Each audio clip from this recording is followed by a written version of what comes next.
All right, so right here we have a 2012 Ram 5500 with a 6.7 Cummins, and this one came in for blowing white smoke and a engine knocking noise.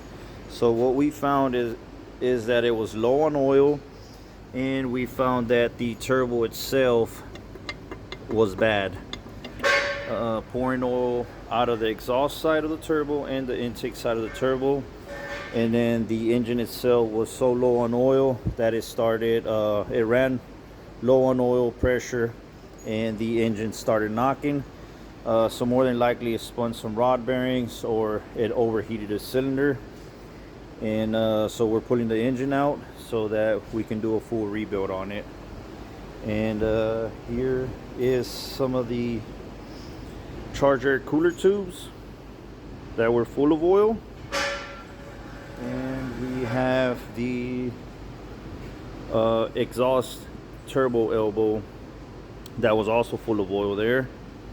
So we're getting ready to get this thing out, and we're also sending off the injectors to get tested. With every engine that we do a full engine rebuild, we always recommend to test the fuel injectors to make sure that everything is good there, so that we don't put faulty injectors on a new engine and cause premature failure of the new rebuild engine.